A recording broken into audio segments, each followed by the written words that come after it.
Riker's book! Deconstructing Derrida, a guide for rational men by Conrad Riker, available now. Let's talk about the silent war men. Don't even realize they're losing women's covert power through emotional destabilization. You ever notice how a woman can reduce a grown man to a stuttering mess with a single sigh? That's not accident, it's strategy. Evolutionary psychology proves it. Women are hardwired for emotional manipulation because it works. Study after study shows men cave to female disapproval faster than a vegan at a steakhouse.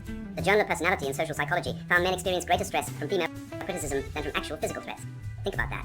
A guy will take a punch to the face easier than his girlfriend's passive-aggressive, "I'm fine." And we wonder why male suicide rates are through the roof. Now, let's expose the institutional bias enabling women's economic abuse of men. Family courts aren't just rigged, they're a financial blood sport where men are the prey. The US Census Bureau reports that 97% of alimony payers are men, and 40% of divorced fathers lose all contact with their kids within 3 years. But feminists still scream about the wage gap while ignoring the divorce gap. Ever seen a woman get jailed for not paying child support? Me neither. Meanwhile, men rot in cells over back payments while their exes upgrade to a new boyfriend and a bigger house. The system isn't broken, it's working exactly as designed, to turn men into walking ATMs. Here's the social gaslighting you've been conditioned to ignore. When a woman throws a plate at your head, it's passionate. When a man raises his voice, it's abusive. The CDC's own data shows women initiate 70% of domestic violence, yet shelters and laws act like men are the sole perpetrators. Why? Because female instability gets a free pass. A woman can key your car, slash your tires, and fake a restraining order, but if you call her out, you're the emotional one. The Duluth Model Feminism's sacred text on domestic abuse literally assumes all violence is male-driven. That's not science. That's dogma dressed up as justice. Let's gut the death of reproductive biology next. Transhumanists want you to believe gender is a spectrum, but your DNA disagrees. Men produce sperm, women produce eggs. No amount of hormone injections changes that.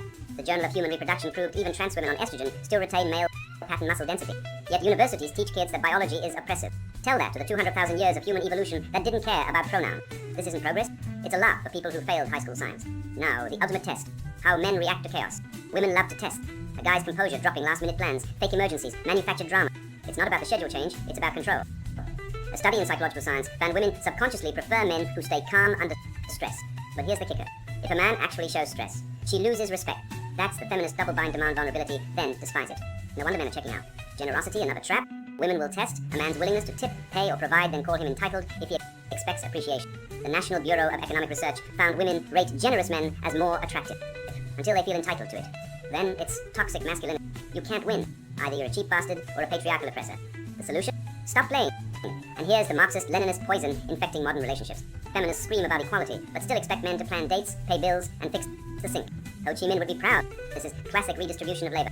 Women want traditional benefits with none of the responsibility. A Pew Research study showed 72% of women refuse to date unemployed men, while 86% of men don't care about a woman's income. But sure, keep telling us about the patriarchy. Last, the lie detector test. Women drop obvious falsehoods to see if you'll call them out. Say nothing, you're weak. Call it out, you're aggressive. Relationship coaches call this shit testing. I call it emotional trench warfare. A sharp man spots the game and refuses to play. The second you start justifying, explaining, or apologizing, you've lost. Walk away. Bottom line, the system's rigged, the rules are fake, and the only way out is to stop participating. Reject the scripts. Reclaim your sanity. And for God's sake, stop falling for the traps.